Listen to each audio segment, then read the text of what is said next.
with my boys, Broderick James again, and Jeremy Banks is in the house. And again, just wanted to send a big old shout out to you all, letting you know how good and how pleasant God is. And just want to tell you, keep living for God. Yes, keep on doing the real talk, because guess what? It's working.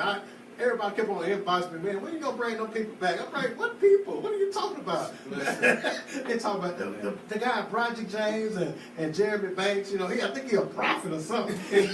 So I'm just like, I say, so let me text them, let me see if they can come back. And again, we got them in the studio, y'all. So again, just want to let you know that, hey, they're here. So you ask for them. They got a topic that's going to be crazy for today. I don't know about you all, but it says what? It says, anointed but fighting to live. Yeah. Again, we're going to play this song, and we're going to bring them live to you. This your boy, the New Man Praise, 191.4. Put your hands together for my boy, Broderick James and Jeremy Banks.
Again, this your boy, the New Man Praise, 191.4 is in the house. And again, y'all put your hands together for my boy, Mr. Broderick James, and Mr. Jeremy Banks is in the house. So again, just want to tell you how good, how pleasant the Lord is. And our motto right here at Praise 191.4 is I love you, and there's nothing you can do about it. And guess what I add on to that? There's nothing you won't do about it. Yeah. Praise 191.4. Again, what's your name? Broderick James. Y'all can reach me on Facebook at Broderick James, Pastor BJ. However, we got to help get this word out. We're going to try to lift it up. And what's your name? Jeremy Dwayne Banks. And what are y'all going to talk about today? Oh, this one gonna be a real good one. This one is real powerful. A lot of people been wanting to hear about this issue, and it's called Anointed but Fighting to Live. Again, that's anointed but fighting to live. And the reason why I was talking to Jeremy on this week, and the reason why he chose this topic is because a lot of us, we deal with so many issues on a deeper level that people really don't see it. And what I mean by that is, you know how we go to church every Sunday and we go to Bible study on Wednesdays and people see us on the live segments and on the live feeds, but what people never see is us behind the scenes. People never see the things that we struggle with. People never see us, you know, all they ever see is us hype and happy, but nobody ever sees it behind the scenes. So right. That's something that I know Jeremy really wanted to talk about. So we're gonna lift it up, and we want all kind of feedback from everybody. That way we can grow together, we can learn, because I know just personal experience, a lot of people don't realize the hell that you go through when you are anointed.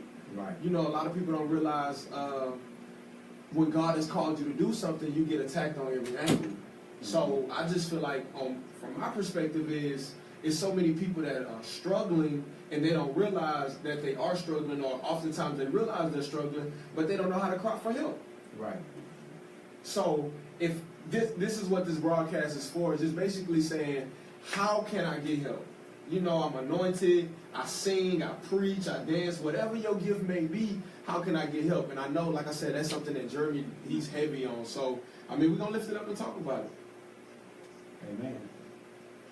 I feel like, just starting off, y'all, the first thing that we have to realize, he going to put me on the spot. He make me talk about it. The first thing that we have to realize about being anointed is it's a difference from being anointed and having a gift.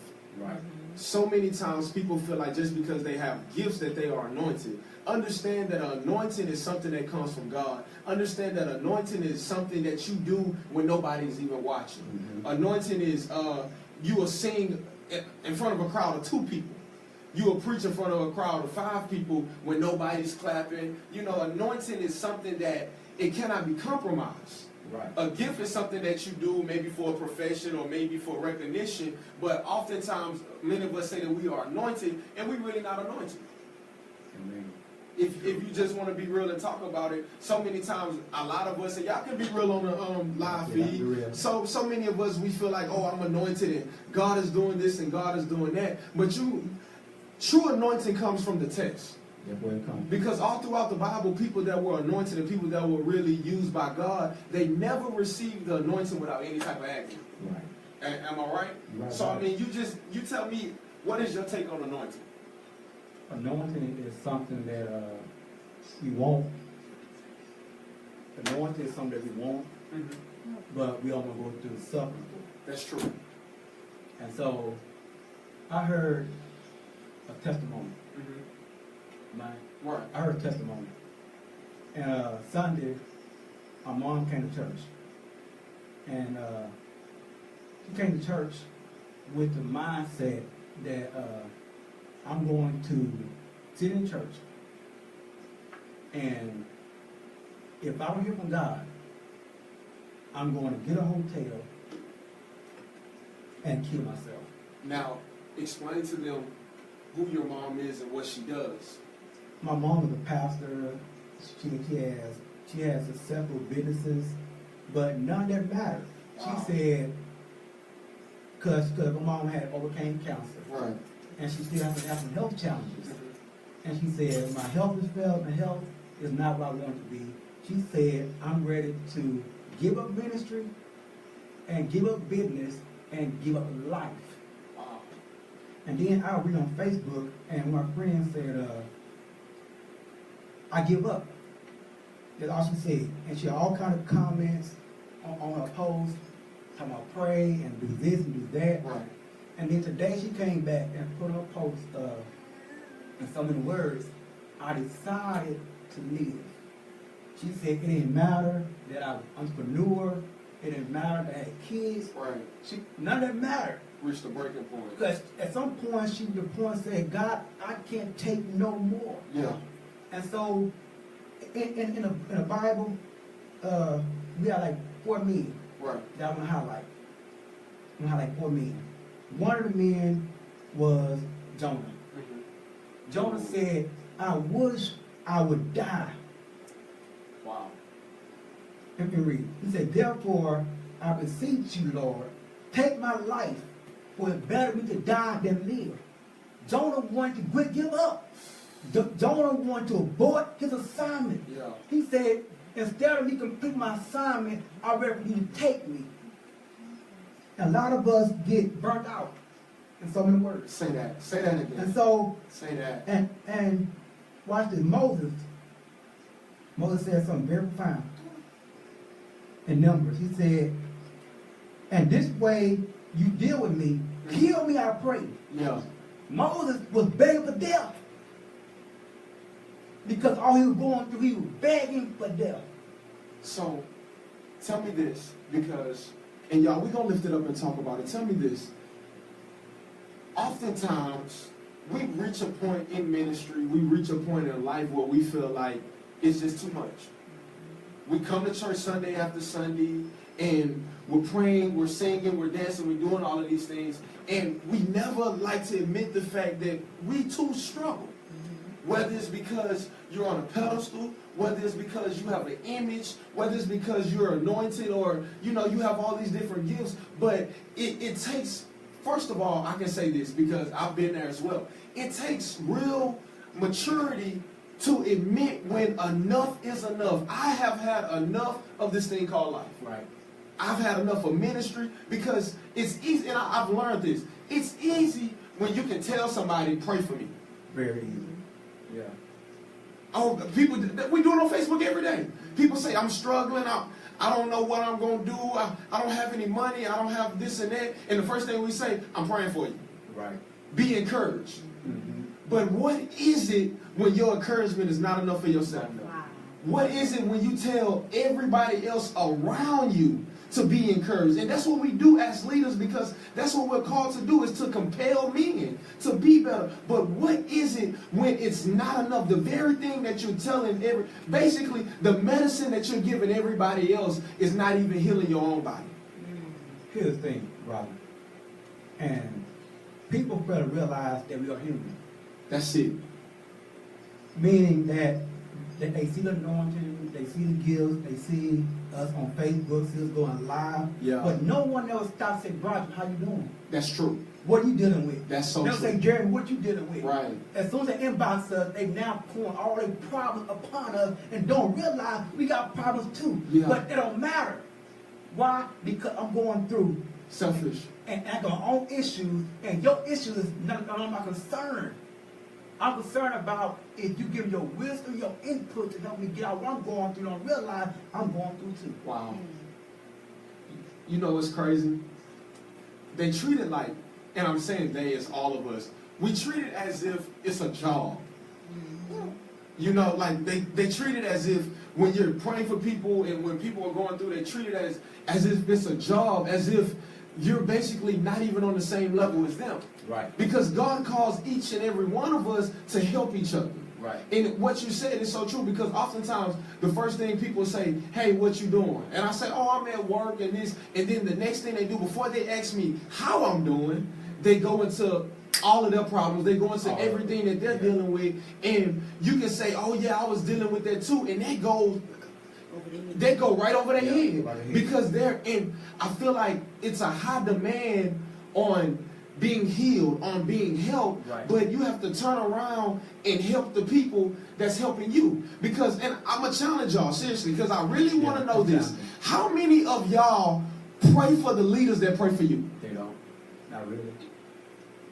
How many of y'all pray that God gives them wisdom, knowledge, and understanding? God keeps them in a sound mind. As they're praying for you, you should turn around and pray for your leaders. Right. You should turn around and pray for the people that's trying to help you. And I realize that because so many people, watch this, and it's true. It's true. I'm going to tell y'all this. It's true. Because in our families, we're leaders. Yeah.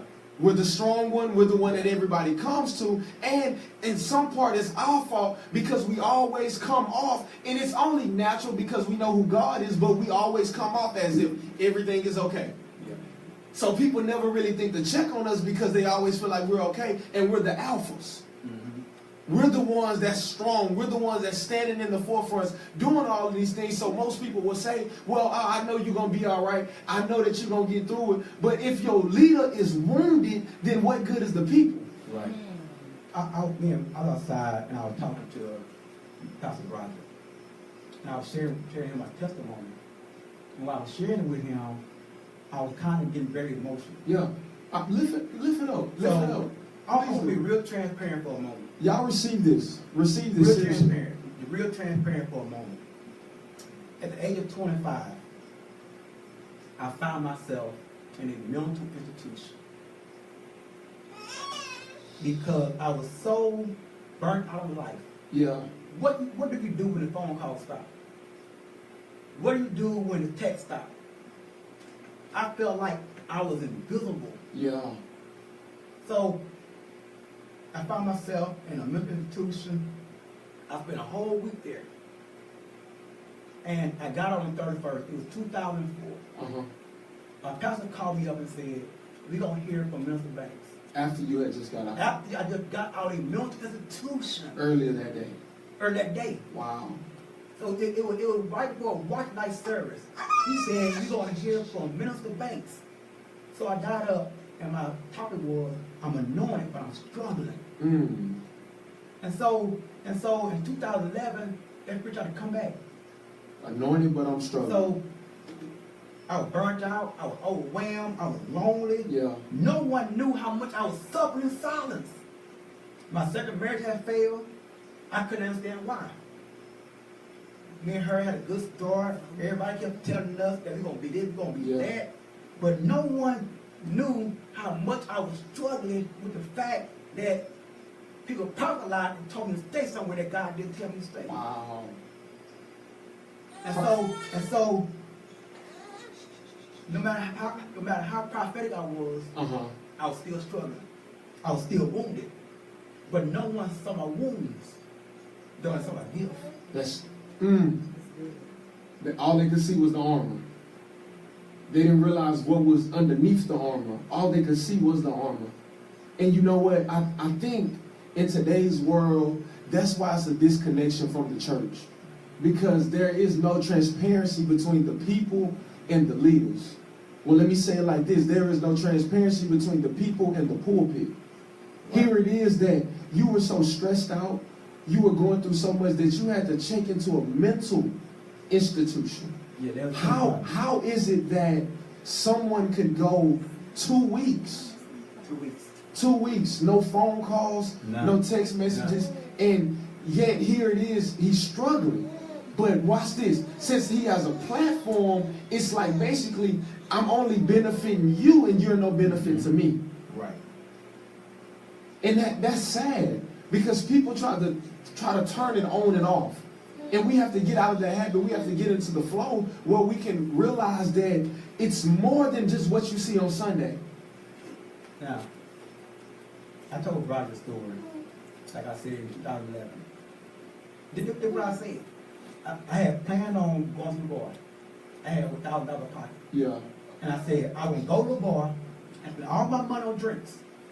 I'm being transparent. That's what I said. I said, I'm going to spend all my money on drinks. Yeah. And then I'm going to walk in the middle of the street with the hope of being killed. Man, my God. And my God. As I began to put my plan into action, I distinctly heard the voice of God and said, I will kill you myself before I allow you to go out like that.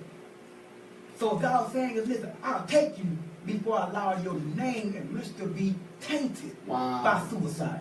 Wow.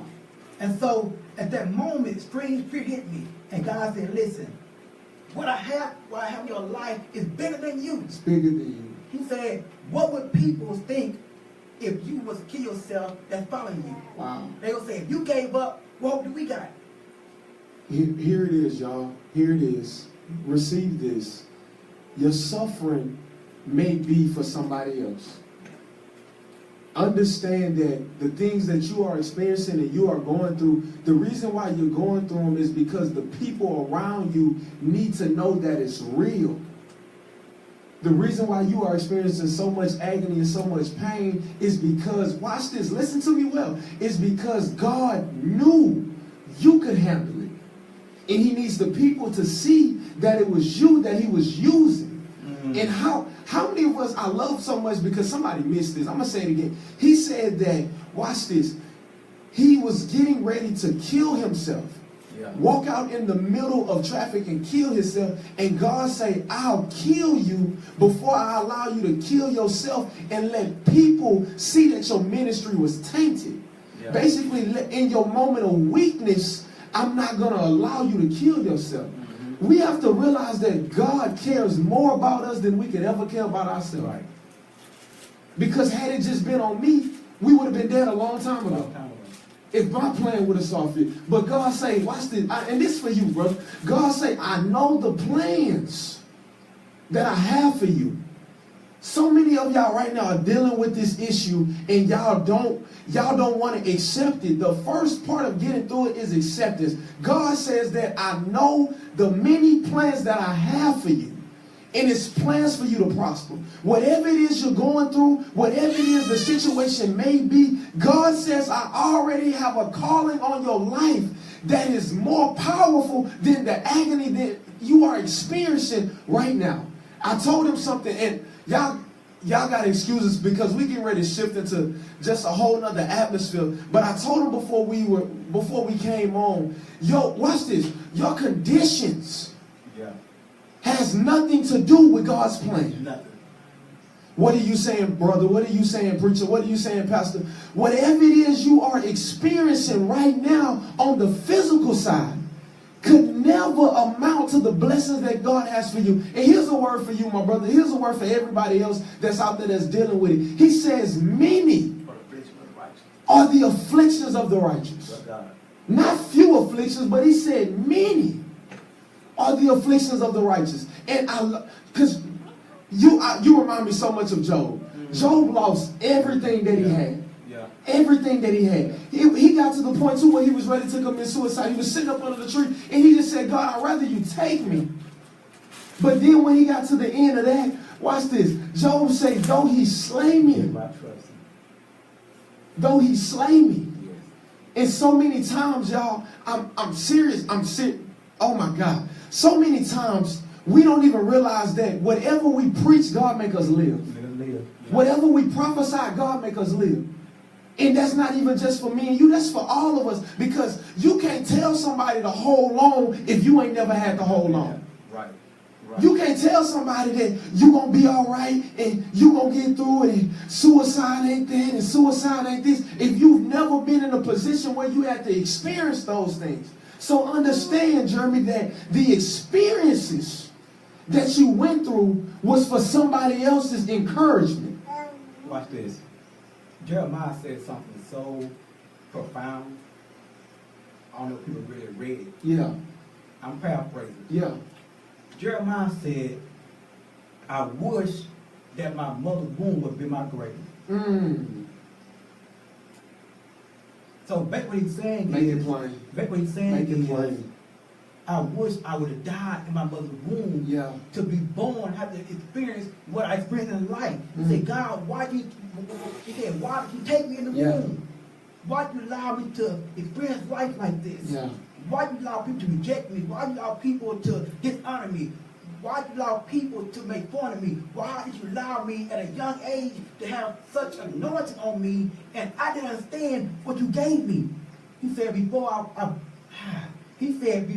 formed you, I already knew you. I already knew you. And not only did I know you, or before you even came to the world, I had already given you an assignment. And the enemy does his best to attack the very assignment that God has on your life. I can understand why I had all the warfare. I can understand why I was depressed. I can understand all the stuff. But God reminded me, he said, all things work together for the good of those who love the Lord and are according to the purpose. According to his purpose. Then he said, for I reckon that the suffering of the present time is not worth to be compared to the glory of the glory. So we can understand it. But God said it's working for your good. It's working for your good. I said, how is divorce working by good? Say that. How is suicide working by good? He said, you understand it now, but you will. He said, you understand better by and by. I can understand how people lie on me. I can understand all the scandals. Help us. How I was there working for my good. Yeah. God said my plan is far greater than what you see now. To be patient and it shall be revealed. Salvation comes after suffering. Salvation, I'm going to say it again, salvation comes after suffering. And so many times, y'all, we get to that point in life where we feel like, God, why did you even give this to me? Jeremiah said, I was better off dead before I had even begun. Stillborn. Ain't that what you called it before we got on? I was better off stillborn. How many of us felt we reached a point where we feel like, God, watch this. I know you have something on my life, but I'd rather just not even deal with it. Right. Just forget about me. Let me be a lost cause. And then we start operating dysfunction. We start saying things that we're not supposed to say. We start doing things that we're not supposed to do. Watch this, because our way is not lining up with God's will. Wow. Wow. Because with God's will, you got to walk a straight and narrow path. And you can't even turn to the side without feeling uncomfortable. Somebody missing that. If you walk in God's way, you can't even turn without feeling uncomfortable. And how many of us only operate from our comfort zone? So a failed relationship, when everything is going wrong, when you're cursing and screaming at each other, when you don't understand each other, when there is no more love, when you're in a church and people don't receive you anymore, and people say you're a false prophet, people call you a liar, people call you a whoremonger, God had to take you out of your comfort zone and move you somewhere where you are able to be helped. Right. Because had you stayed there, you would have never been able to help somebody else. Right. 1 Peter 1 and 10, 1 Peter 5 and 10 says it like this. But the God of all grace, All grace. who hath called us unto his eternal glory, Jesus Christ. After you have suffered a while. After. Let me say it one more time. But the God of all grace, who hath called us unto his eternal glory by Christ Jesus, after you have suffered a while, he said, I will make you perfect, strengthen, settle, and establish you. But all that came out of suffering. You could be strengthened, you could be made, you could be established, and you could be settled until you suffer. Until you suffer. You know what? This for y'all. This for y'all. We're going to try to bless y'all with this. Because so many people, so many of us on a daily basis, we get discouraged looking at what other people have going on in their life. Can we be real? In the studio. We get discouraged because we look at, watch this, well, they prospering and I'm not. Why is it that the people that's talking about me, why is it that the people that's painting me in a negative picture, why is it that they have so much? Here you go. This is what we say. Why is it that the people that don't care nothing about God, Nothing. they ain't experiencing nothing? They sleeping around, watch this, they sleeping around, and here it is, they can have 4 or 5 kids, and I can't even have one. Right. Right. David got so vexed in Psalms that he asked God. He asked God a question. He said, God, how long? How long? Yeah. How long would you let my enemies be exalted above me? Yeah. So basically, God, how long am I going to go through this thing? Seeing people that don't even love you, seeing people that don't care nothing about you prosper over me. How long? But God turned right back around in Proverbs and say the wealth of the wicked. Right. So this is for y'all. Hold on. Because I'm telling you, he said, I'm going to prepare a table for you in the presence of my enemy. Don't worry about winning right now. Right. And I think that's where we get so caught up in leaders, because we're so worried about winning right now. I dealt with it not too long ago, because we were going through a battle, we were going through a struggle where it seemed like everybody was divided and everybody was separated. Yeah. And I was like, man, it's no love. I don't even have true brothers. I don't even have true sisters anymore, because everybody want to be above each other. Now it's no longer about ministry, and it's about money. And so now we're in a place where I feel like, man, here it is. We're pouring so much. I know Jeremy's doing so much. I know Freeman's doing so much to try to get this word out here, to try to help folks. And it seemed like they still at the bottom level. But people that's doing it in vain, they at the top. And God had to remind me, because I got vexed, and I told her Joy, I got vexed because God had to hit me over the top of my head and say, son, if you were winning right now, then what good would the game be? If you were winning right now, if you were on top right now, then why would I even be God? Right. Because we pray for a miracle and don't understand that God got to do something miraculous. We pray for deliverance and don't understand in order to be delivered, first you got to come out of bondage. You better help me in here. So here's the thing right here. Here's the thing. We got to realize that God's love is more greater than what we go through. Yeah. And I had to counsel the spirit of death of my life. Break it down. Please do. Because death was seen to attach itself to me. Mm-hmm. It attached itself to my seeds. Mm-hmm. My ex-wife experienced more than one miscarriage. Wow. And so through my life, I seen how death tried to attach itself to me. Being shot at more than once. Being robbed more than once. I almost had a wreck about 2 weeks ago. Trying to take you off assignment. Car stopped in the middle of the street. My God. Just stopped completely. So I realized, okay, Lord, what is this? He said, I have angels on assignment to protect you. Say that. He said, he told I believe it was Peter. He said, I pray for you. Mm-hmm. Because the enemy had desired to sift you as wheat. Sift you as wheat. Yeah. So the enemy wants to try to kill you before you get started. That's good. Because he knows the impact that you will have on someone else's life. And now I see people who come to me with things that I went through. God say, see, that's why I like to go through. Yeah. So you can help So I can help somebody else. I didn't get it then. Yeah. But listen, you never know who's gonna come to your life, you come in contact with, say, Jeremy, how did you overcome suicide? I say, I just worship. I say, worship me. When you feel down, worship me. When you feel like giving up, just worship me. And the more I worship him, I felt the peace of God begin to descend on me. And the spirit of depression lifted. Yeah. But then here's the thing. We gotta be honest and say, God, this is too much for me to handle. Yeah. I need help with this. Yeah. And see, people understand something. Just because you're a leader, just because you're a mother, a father, doesn't matter. It don't matter. I still get burnt out. That's good. And when people get burnt out, we can't judge them because they say, I feel like giving up. That's true. When a person says, I feel like giving up, we want to judge them and say, I thought you said you was anointed. Yeah. I thought you said you loved God. Say that. Guess what? Me loving God has nothing to do with my human emotion. I'm still human, and I still get weak. This is what we have to learn how to do. Let your worship be a deposit for your deliverance. Let your worship be a deposit for your deliverance.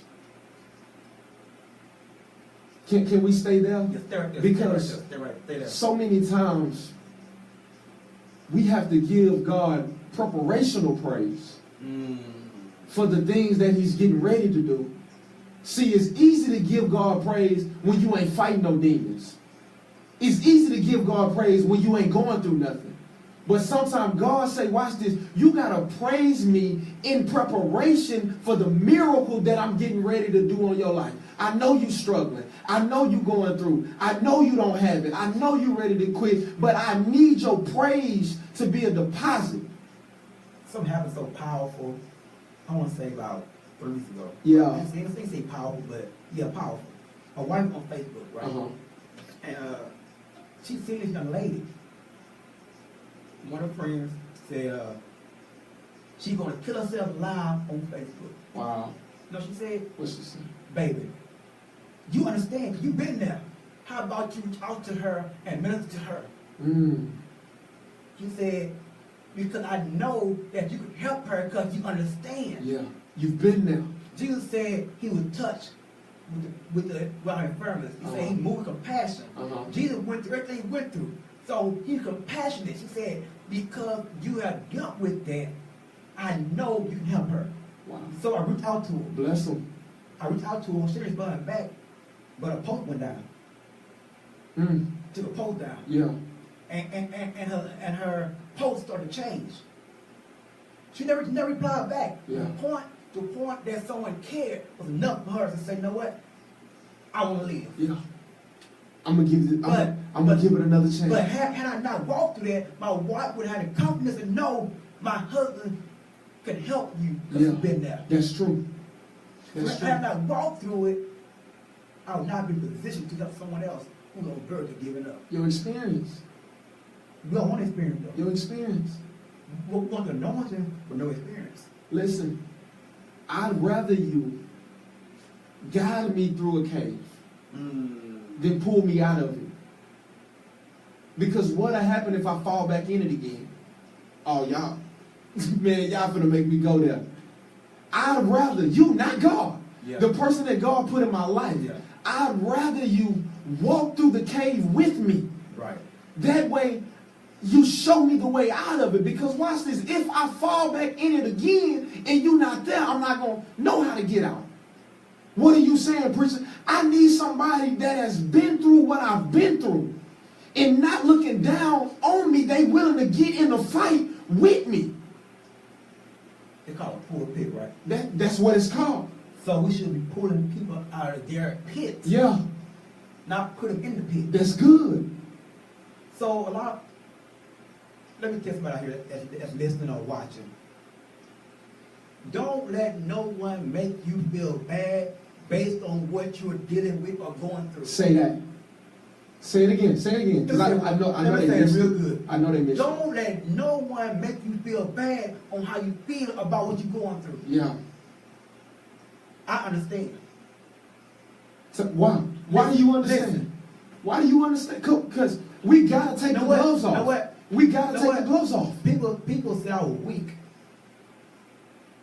because I committed suicide more than once. But no one asked me why. No one even cared why. He said, Jeremy, that was a weak move. They said, My God. My God. see, people. Yeah, talk, man. You gotta come on. See, people don't understand the weight that we carry. Yeah. But they love to try to throw darts. Yeah. Like we don't have emotion, we don't have feeling. I'm still in the flesh. That's it. I still feel. I still hurt. I hurt too. Just because I preach and prophesy, that don't mean I'm exempt from feeling pain. I hurt too. And so when people say that was very selfish of you, I said, do you understand how intense my pain was?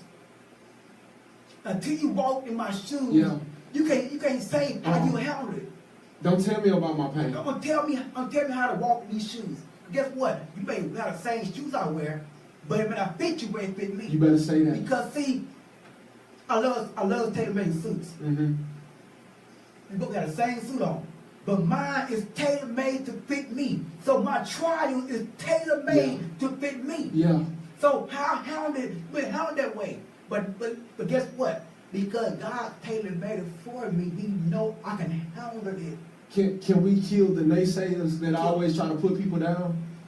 That always try to, from their pedestal, talk about the stuff that people have been through and try to say, oh, that was selfish of you. Or, oh, you shouldn't have did this. They always got a reaction. They always trying to tell you. They like Monday morning quarterbacks. After the game is over with and stuff, then they want to give their analysis without understanding the pre-existing conditions that you had before that. So can we kill that? Yeah. What I survived They could. would have killed you. Right. What I've been through would have killed you. It's a reason why I went through that. It's a reason why I almost experienced death. Because watch this, God had to use me. Right. And that's the point where we have to realize why we go through so much is because God is using us for somebody else. But I'm so sick of church folks. I ain't saying Christians, but I'm so sick of church folks. I went to a service on Sunday, and a pastor, he talked about that. The man with the withered hand, they knew his condition. He was in the church, but nobody even knew his name.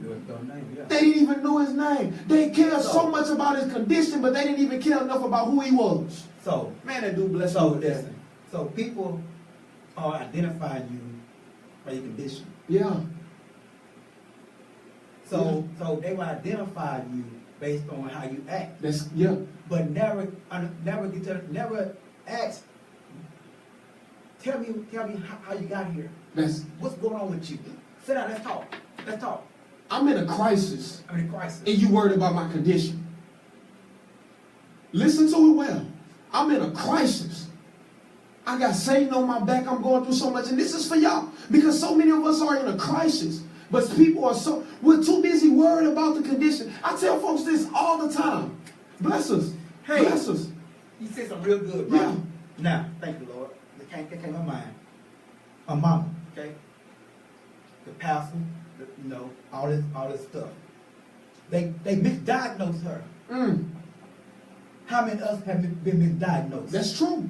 So they diagnosed with a skin rash. Stay with me. Yeah. They started treating her for a skin rash. Like it was a rash. They realized she had cancer. So y'all treating me for something that's on the surface, but internally I'm dying. Oh man, come on in here tonight. So watch this. They were medicating the sore. Yeah.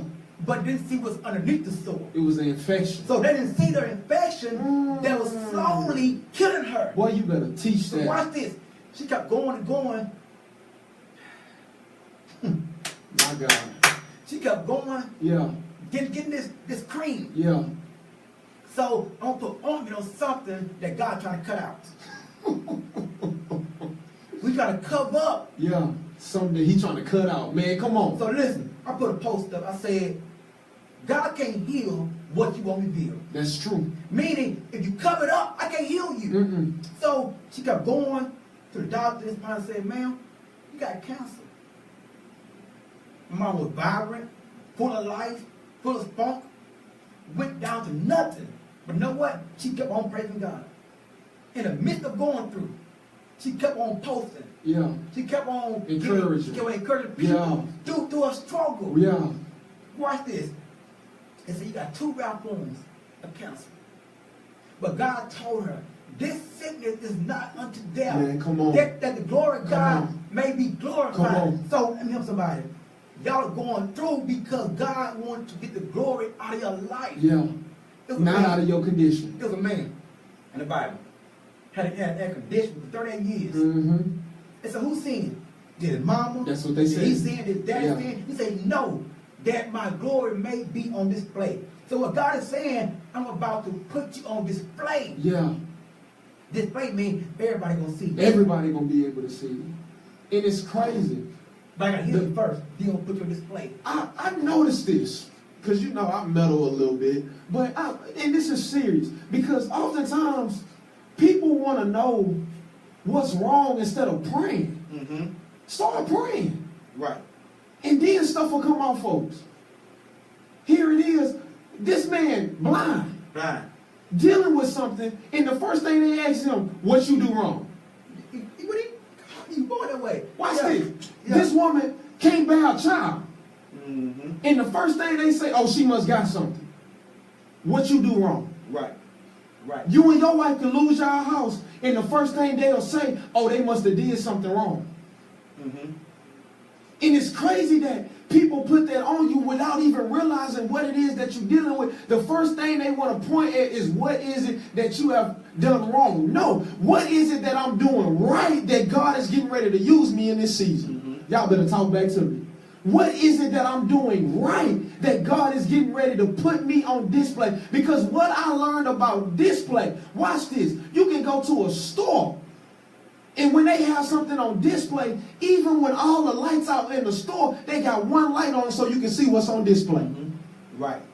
Somebody missing that. Say it one Somebody time. missing Say it that. one time. When you are placed on display, when you go to a store and they have an item on display, whether it's a ring, whether it's a watch, whether it's a suit, they got all the lights on, all the lights off, all over the store because it's closed. The store is closed, nobody's in there, but they, even when it's closed, they still want you to see what's on display. What are you saying? Let your light shine amongst me. Even when it's dark, let your light, oh, that's Bible there. Even when it's dark, even when it's dim, let your light shine before me so that they'll know the glory of God. So basically, God allows us to go through some dark areas. Yeah. Right? My dysfunction is for his display. Say it one more time. My dysfunction is for God's display. It ain't that I'm so bad. I'm struggling. We're going to get to that. It ain't that I'm so bad, but it's that God is trying to show people, watch this, that you can be up there on a platform and still be struggling. You can be making 6 figures a year and still be struggling. You can have the perfect marriage and still be struggling. You can have the beautiful kids. You can have going on luxurious trips and still be struggling. Right. But they don't realize it's not because you have done wrong. It's because God is getting ready to show the world how good he is. But he got to use somebody that know that he's good. So, you talked about Job earlier, right? Yeah. The Bible said Job was an upright man. Upright. He feared God. Yeah. And he sure evil, right? What the Bible said. Yeah. The Bible said that Satan was walking earth, Seeking. seeking who been devoured. And God said, "How you consider my That's it. servant Job?" That's it. Stay there. So, Come on, prophet. so Stay there. So what God was saying is, I know what I have invested inside Job. Yeah. Go ahead and do what you want to do to him, but don't touch his soul. So Job, it says in one day, Job lost everything in one day. Everything. Children. Children, cattle, Yeah. land. Job was a wealthy person. Lost everything in one day. Yeah. Job's response to what he lost was he shaved his head and worshiped. Yeah. Not panic. Come on now. Not panic. The Bible said Joseph fell on his face and worshiped God. Yeah. Didn't say, listen, the Lord give it, the Lord take it away, blessed be his name. Well, Joseph's saying, if you take it, I'm going to still bless you. Because guess what? I realized he wasn't able to me to begin with. See, people, now watch this. they love that. His friends. Yeah. Talk about his friends. Let me show y'all about these friends. Yeah, talk about his friends. We got some of them. His friends, they waited around a little bit. They came around. For a couple of days, they didn't say nothing to Job. Finally, somebody say, ask Job what's going on. I see Job losing weight. I see Job's skin deteriorating. Ask Job what's going on. Yeah. He said, Job, did you sin? Job hasn't done nothing.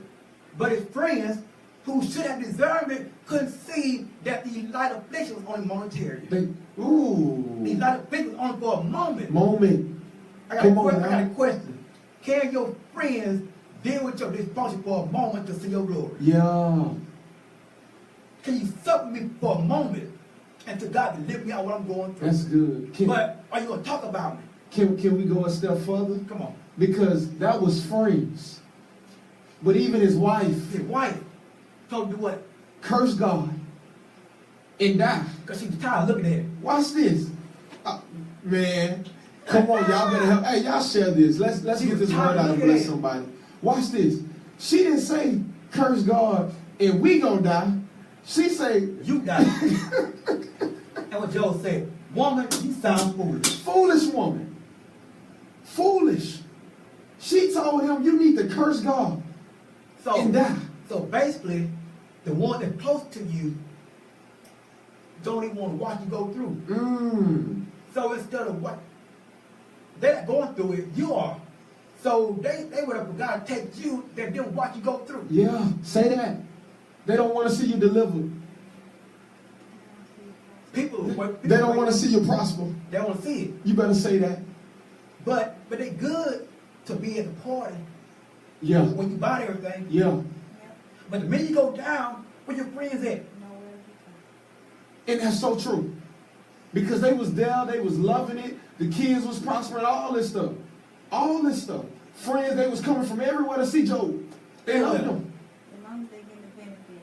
As long as they was benefiting from it. Benefit from it. So, when the benefit becomes a burden, you no longer my friend. Hey, say it real good. Say it one more time. When the benefit becomes a burden, you're no longer my friend. But the burden may be the benefit. Now watch. Come Hey, on. hey. Come on. Watch this. Watch this. Now I helped you. Y'all, we finna get sticky in here. I helped you pay your bills. I helped you when you was going through a rough patch in your marriage, when you didn't have this and you didn't have that. So as long as you were benefiting from me, everything was fine. But the moment I turned around and needed you, The role Twisted. When the role reversed, who can you find? so I got a question. Are y'all equally friends, or are you just their friend? Oh, okay. Here you go. Here go the revelation right here. It's some people in your life right now. You friends to them and they ain't friends to you. At all. they love me or love me. You count on with some folks that don't care nothing. You care way more about them than they care about you, and you wonder why you hurt. We have to get through these things because we gotta realize, and it hurts. But understand, watch this. He talked about it in 1 Corinthians. When your brother is caught in a fault, You was spiritual. ye, which are spiritual, Restore such one.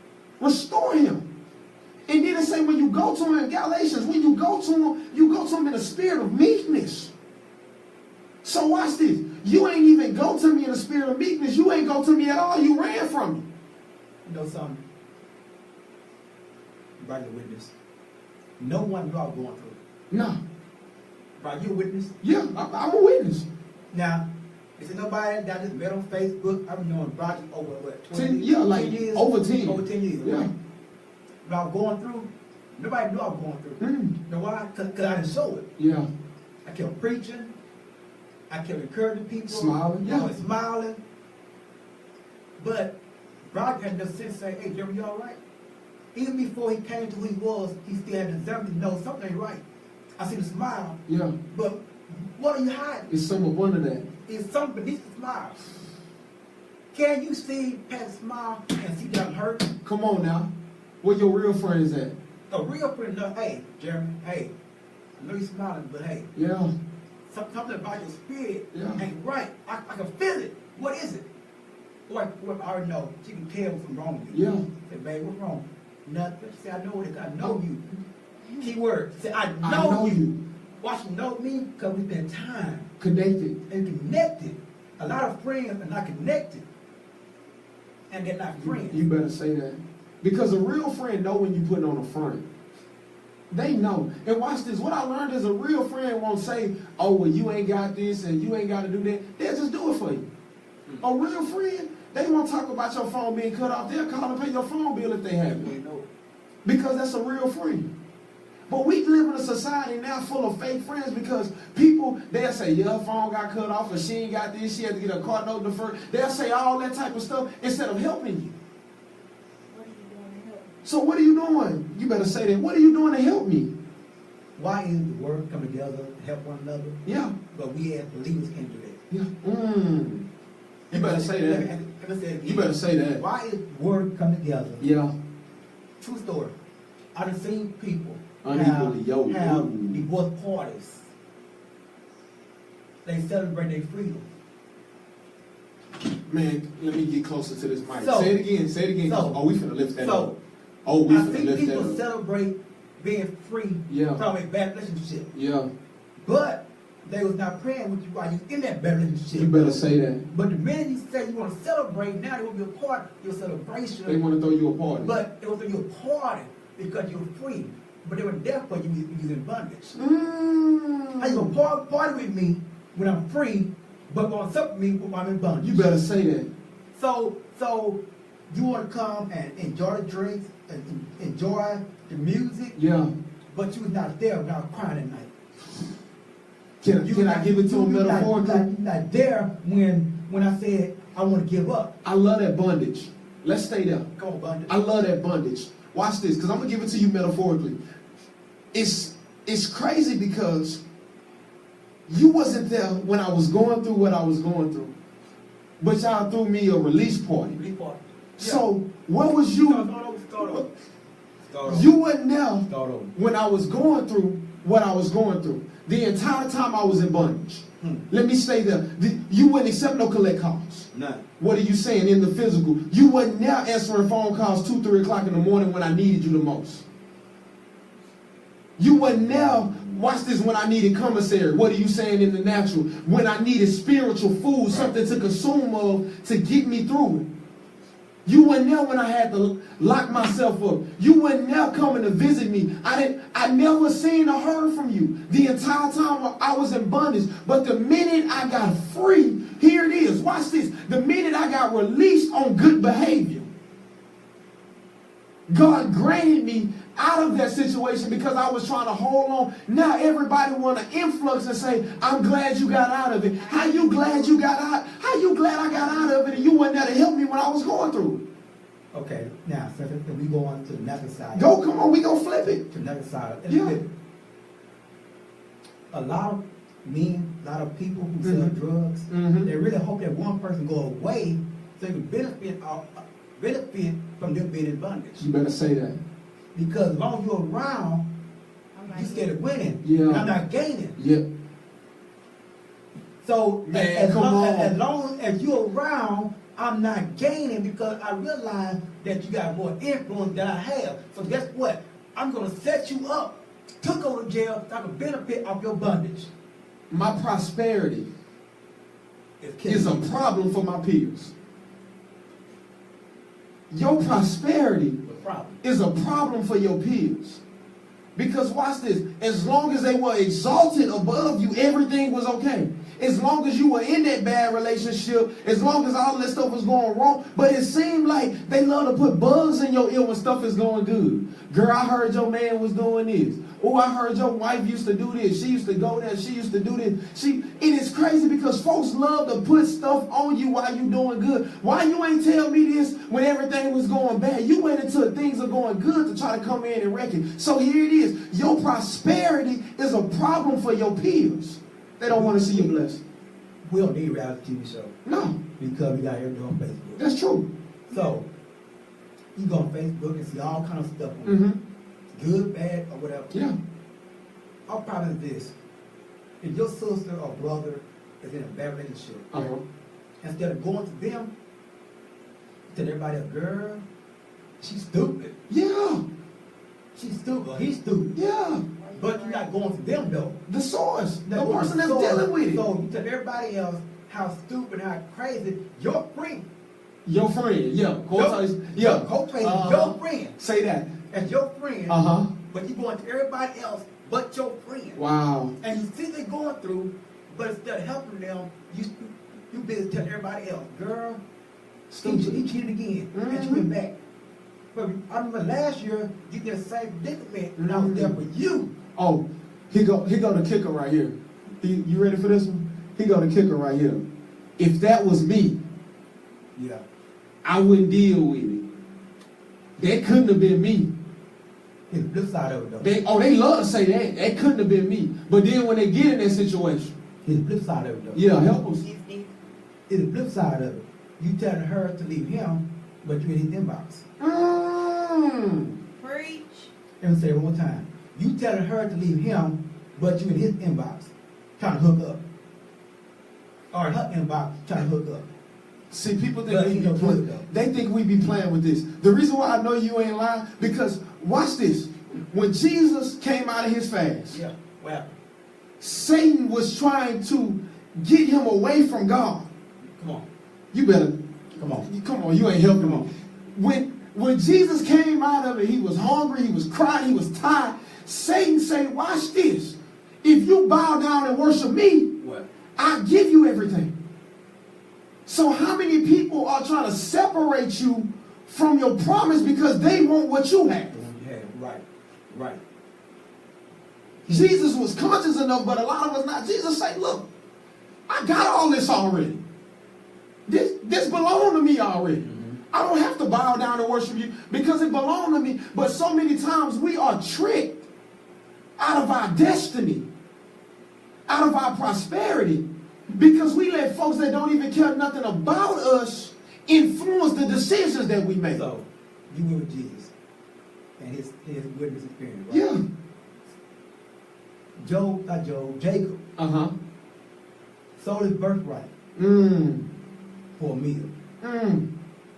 How much are we giving up to satisfy our soul for a moment? Oh, man. Let me say it one time. Come How on. much are we giving up to satisfy our flesh for a moment and forfeit the already promise? You better. It was already birthright, Yeah. but because he got hungry, he gave up what already is. You know what I learned about people? They say this all the time. It ain't coming fast enough. That prosperity, the blessings, it ain't coming fast enough. So what they do is, like you said, they look at the right now. I asked a question in church. I told people this during Vacation Bible School. I said, if I was to give you $100,000 every month for the next year, or I told you you had to wait 5 years to get $1 billion, which one would you choose? You know what everybody said? Give me the 100,000 for a year because ain't no guarantee that I'm gonna live to see the billion in 5 years. So you forsake the promise that's been given to you. Why? Because you carnal minded and you only focus on right now. Right. How is it that you have a vision but you only focus on, man? Oh man. So see, Oh man. that's why we gotta be transparent. That's why. We gotta show the people that we minister to Yeah. that we got flaws. Man, We're not perfect. anointed but We're struggling. struggling. I tell people that.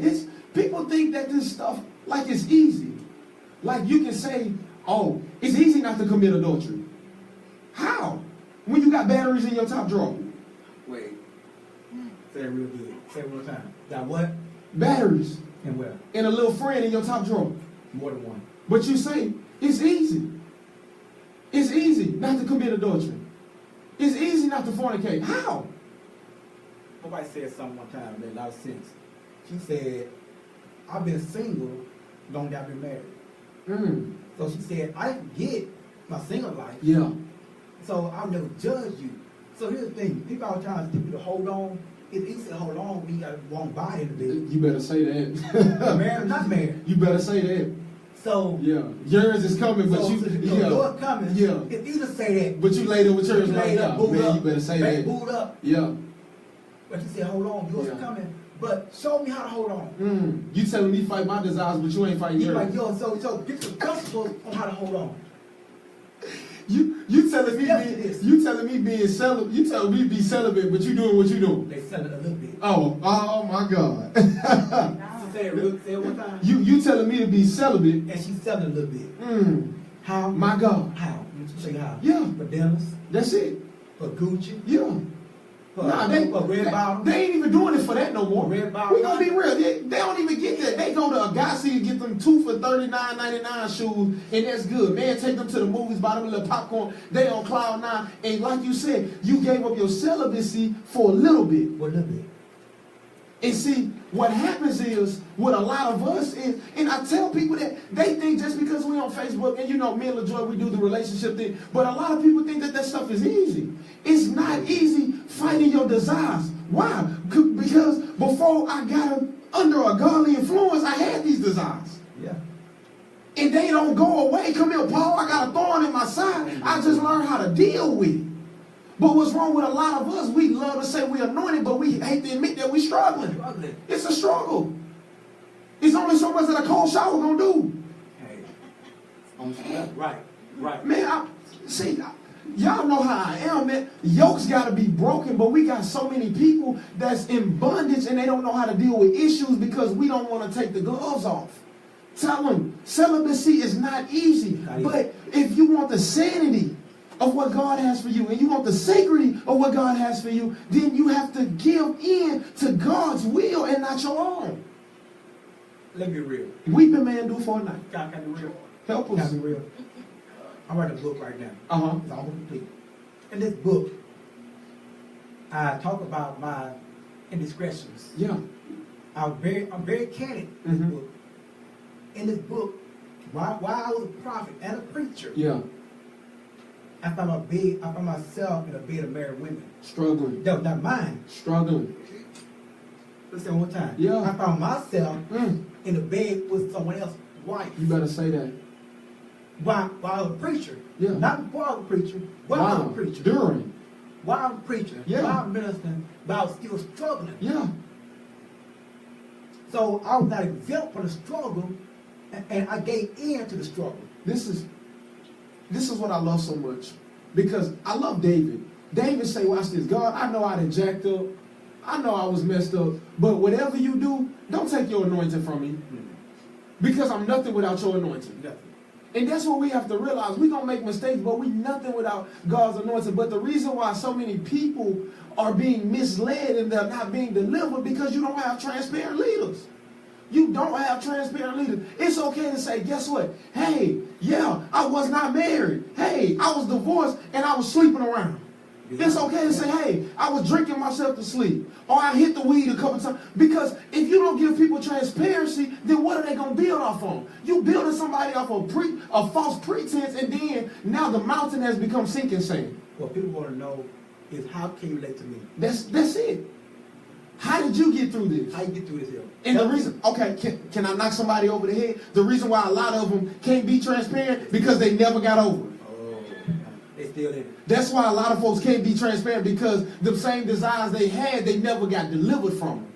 So here it is. They don't want nobody to know they secret. Exactly. They don't want nobody to know their secrets. And if you don't get healed from something, guess what? It's coming up again. Yeah. I tell folks that they love to say, God work on me, going back to what your mom dealt with. People love to say, God work on me, but they don't want no incision. Right. We don't want to be cut. Right. Yeah, take it, because I'm through, because I'm finna go to a whole nother, you better, man, for that, these folks mad at me. Listen. I took my bulletproof vest Y'all, off this is too. real So. good. Listen, y'all, this is real good. Now, It's in the car. in order for God to really help us, Yeah, we gotta be open. yeah. The doctor cannot perform surgery unless you're uncovered. I hear you. I hear you. We don't mind getting up undercovers, Yeah. but we want God to uncover us Uncover us. so that He can help us heal. We don't want to be We exposed. won't be exposed. Mm. Sometimes God got to expose you to heal you. Yeah. And look, some cuts only heal when it's exposed. You better say that. Some cuts Yeah. only heal when they're exposed. You can't put a Band-Aid over it. And because watch this, you put a Band-Aid on, it will stay moist. Yeah. And my grandma used to say that, let the air get to it. What? Yeah. What is you? Yeah. Because she said it's something in the atmosphere that'll heal it faster. Then you'll cover up. Man, you better come on with that.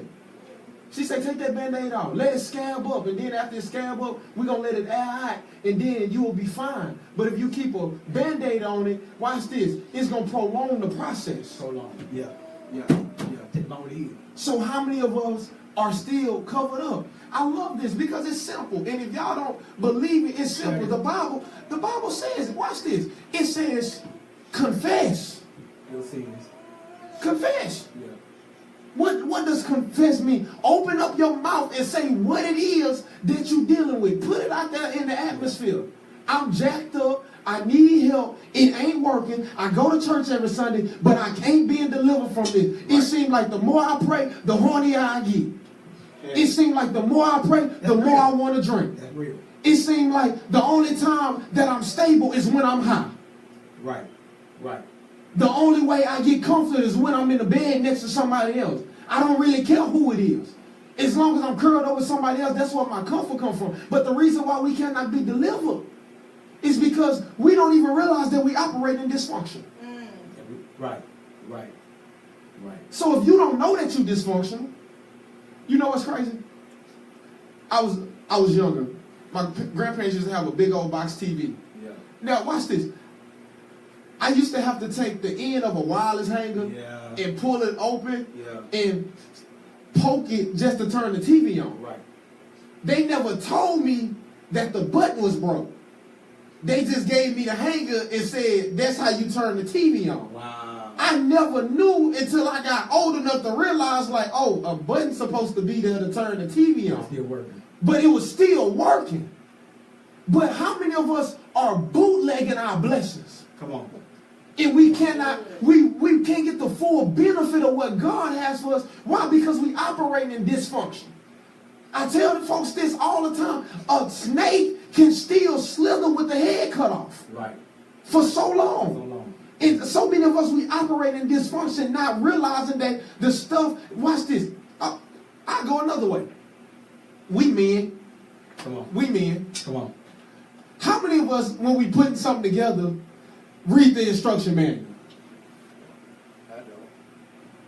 How many of us read the instruction manual? Now, watch this. You mad at your wife, you mad at your woman, you mad at the kids when stuff ain't work. You done tried to put I'm gonna use your son. You done tried to put Jeremiah bicycle together. Yeah. You mad at him because you talking about he was driving too fast and that's why the pedal came off. No, if you would have read the instructions, then it wouldn't have been operating in dysfunction.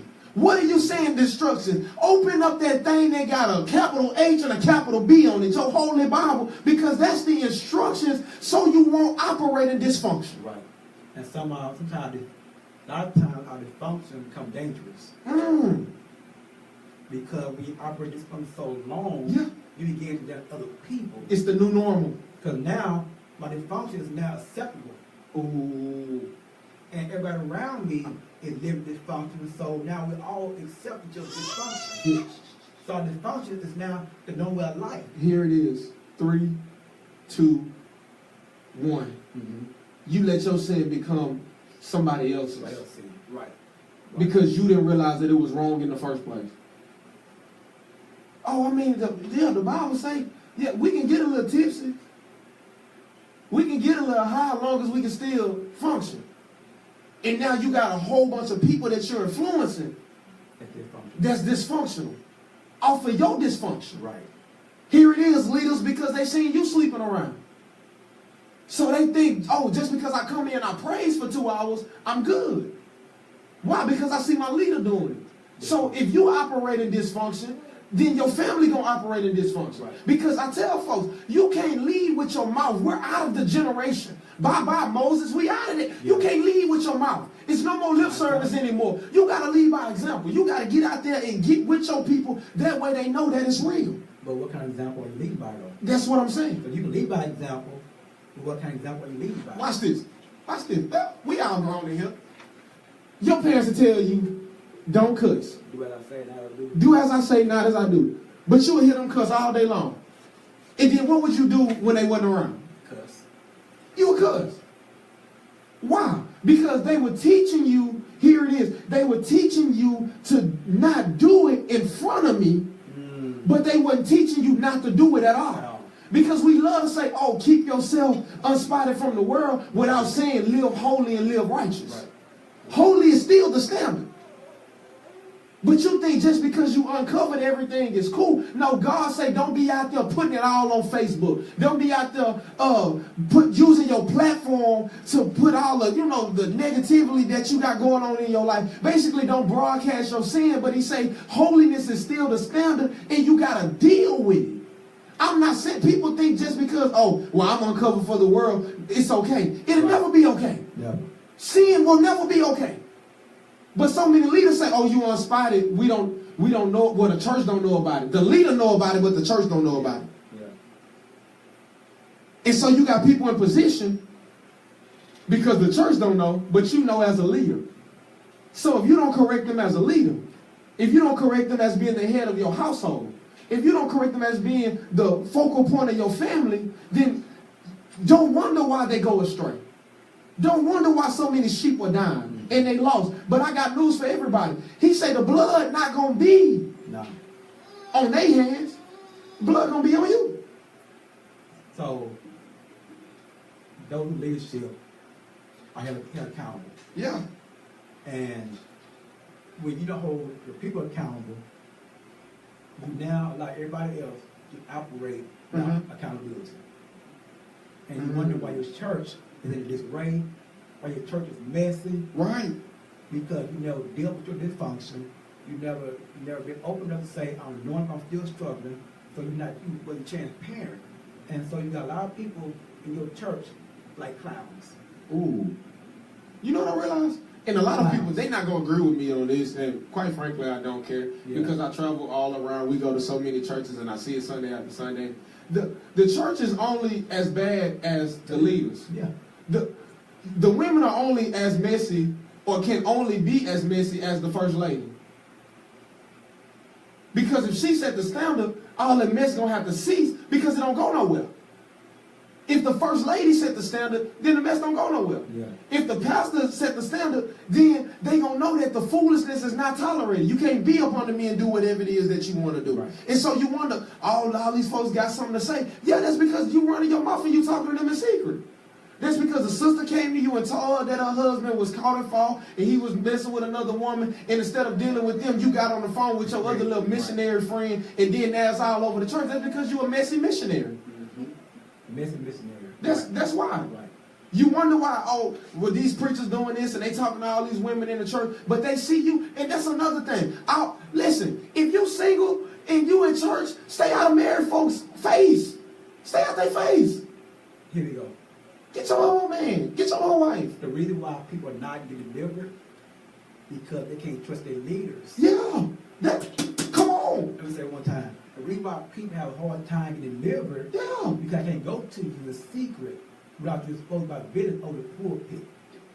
I now have become a part of your message. Exactly. You can say my name, but I know you're talking about me. Mm-hmm.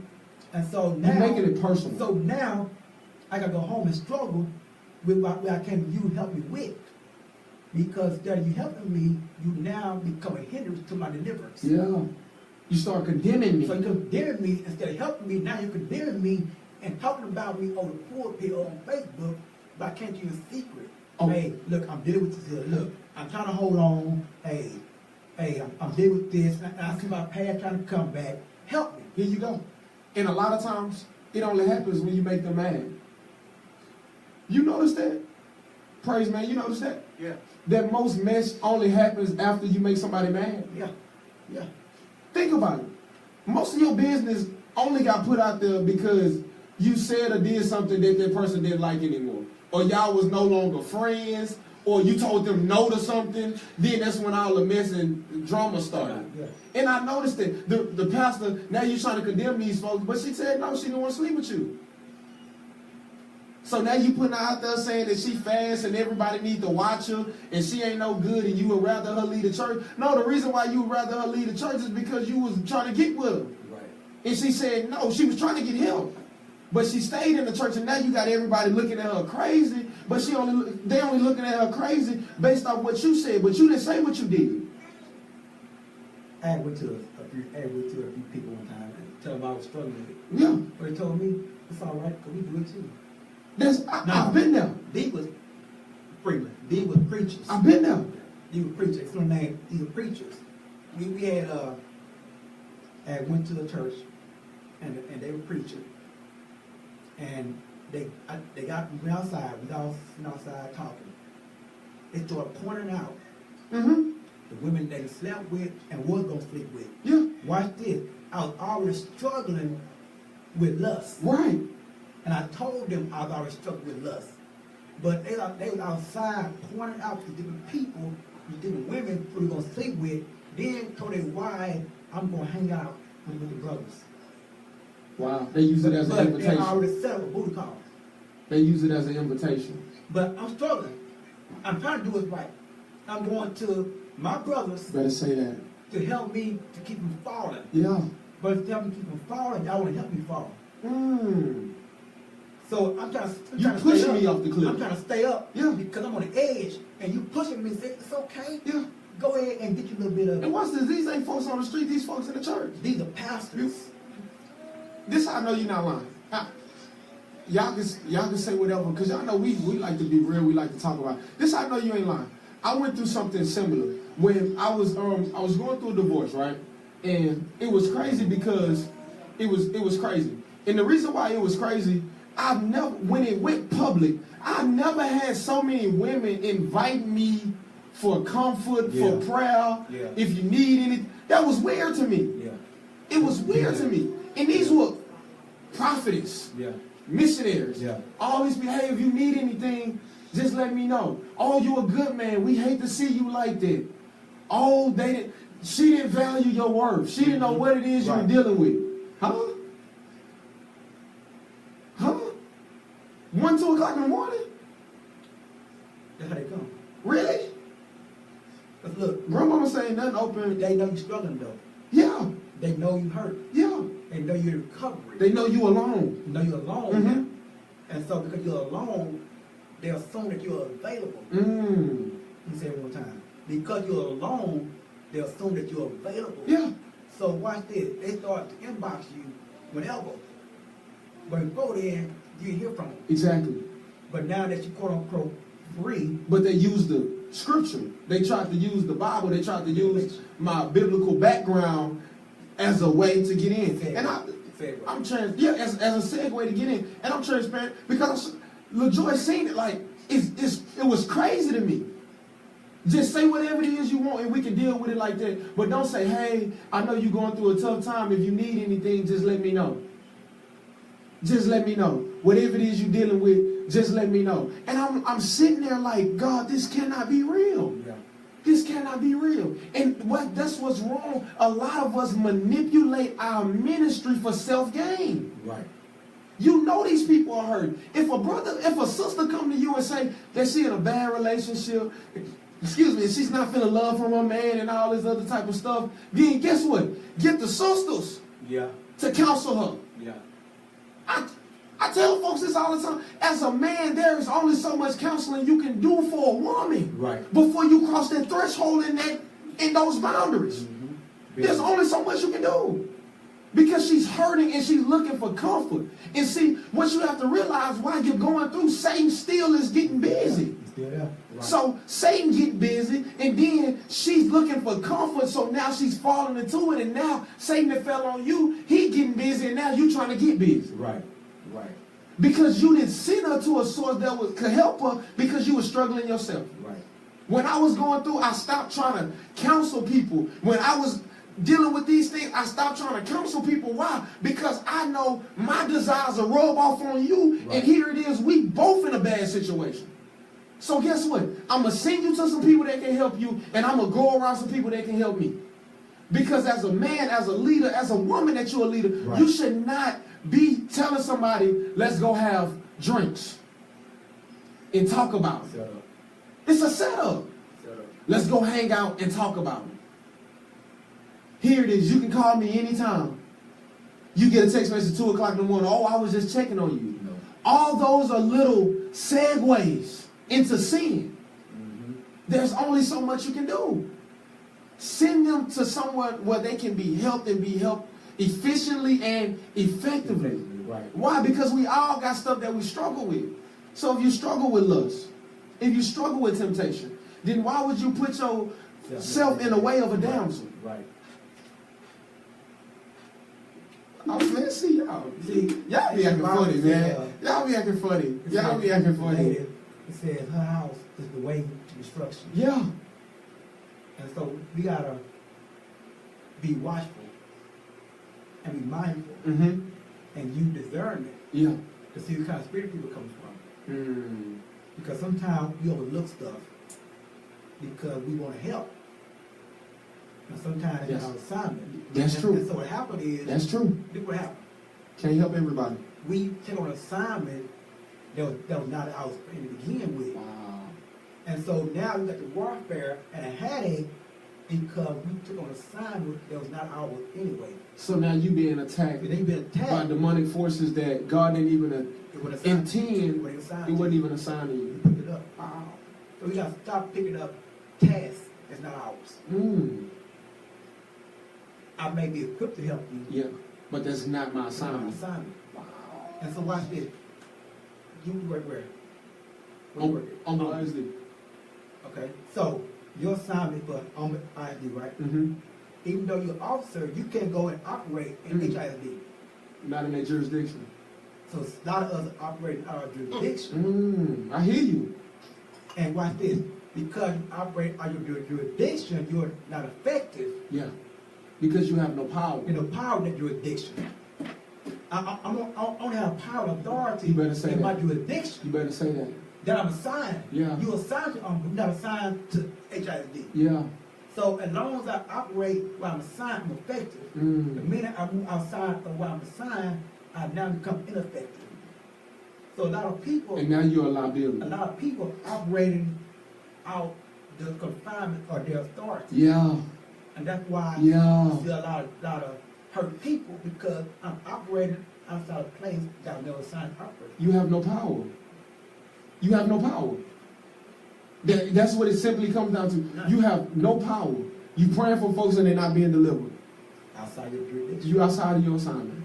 Wow. I love that. And I say this, man, because we have to start identifying people that's hurt and people that want sympathy. Right. We got to start identifying that.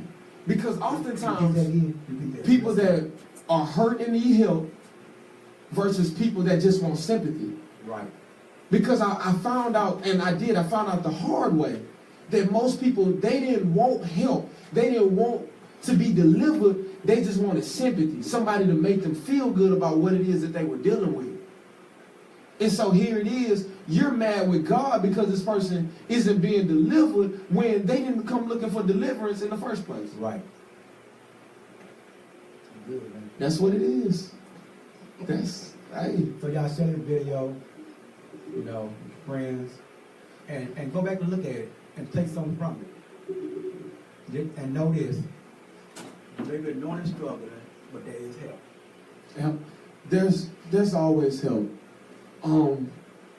If I could just lift it up very, very expeditiously.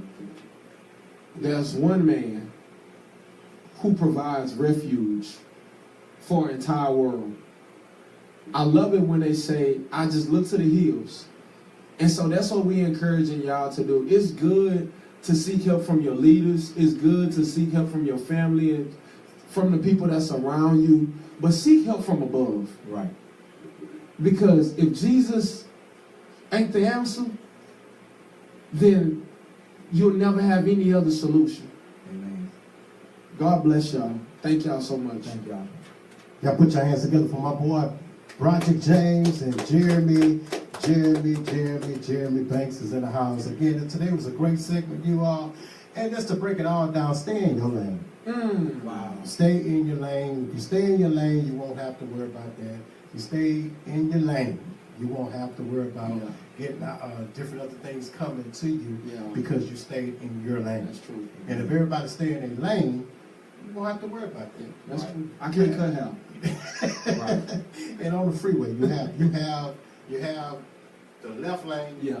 You have the right lane. Yeah. The left lane is where you're going. That's where everybody going fast. Mm-hmm. Do not try to bring your slow tail in the left-hand lane. And that's what happens. Sometimes we messing up everything. We're messing up the flow. We're messing up the traffic because we're in the wrong lane. You better say that. So again, I just want to send a big old shout out to everybody that God is good. Amen. All the time. I have to say that all the time because He's the head of my life.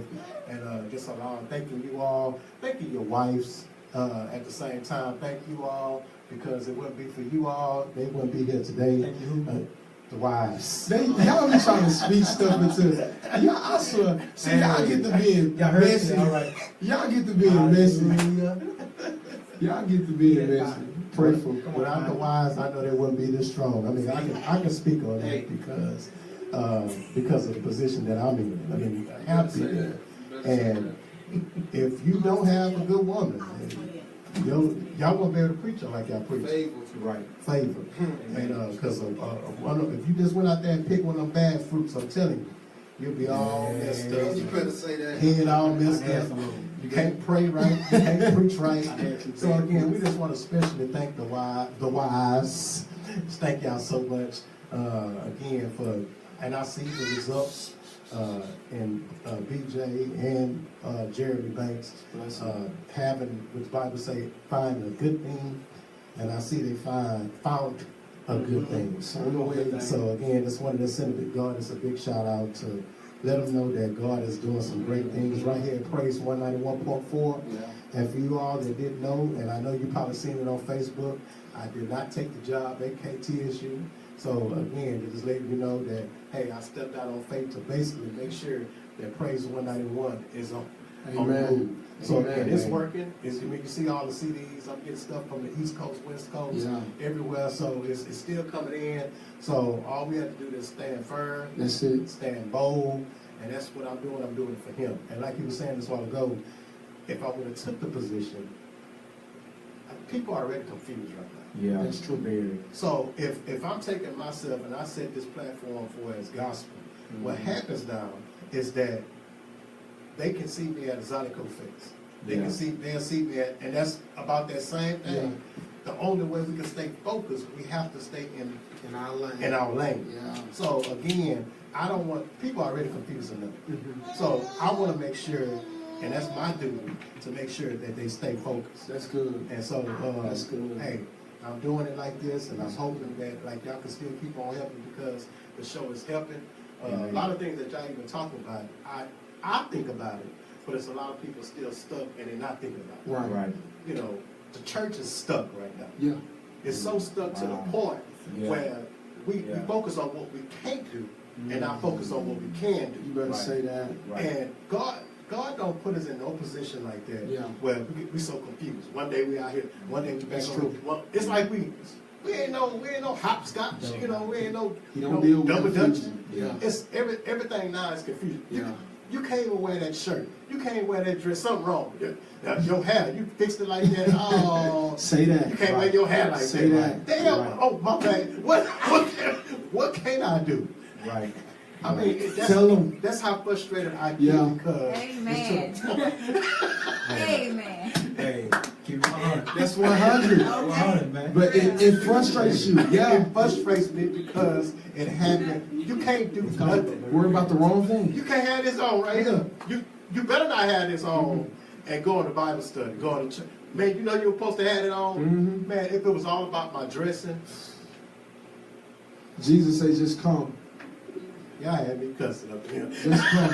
Thank God you called yourself. Amen. Amen. It's real. It's real. Because it frustrates me. Because if I didn't know better, I would have left church a long time ago. Yeah, that's true. That's true. People make you want to leave, man. Yeah. Oh, gracious Father, I just want to say thank you, Lord, for this great day. Thank you for who you are. Just thank you for your grace and your mercy. So again, we're just thanking you in advance for the things that you have in store for us. And we want to tell you how much we appreciate you and how much we love you. For Lord, just being in the position that we was in, and Lord, we were just rich, undone, just tore up from the floor up. Yeah. But Lord, you still seem fit to put us in a position that we'll be able to minister to people. Yes, and Lord, I know it. You did it in the Bible days where you picked people that was again tore up, and you chose them to serve you. Yes, so Lord, again, we want to tell you again how much we thank you for just giving us another chance, daily, every day. Yes, so Lord, we want to tell you how much we appreciate you and love you, and we want to tell you thank you, thank you, thank you, thank you. For everything, my Heavenly Father. Yes. For the house over our head, the roof over our heads, the clothes on our back, the food in the icebox to eat. Lord, just thank you for the ability to be able to walk, be able to talk, be able to just move our hands, move our feet, move this everything part of our bodies, my Heavenly Father. We just want to say thank you. So, Lord, again, we just want to just tell you how much we appreciate you again. I can't stop saying how much we appreciate you. In your Son, Jesus' name we pray. Amen. Amen. Amen.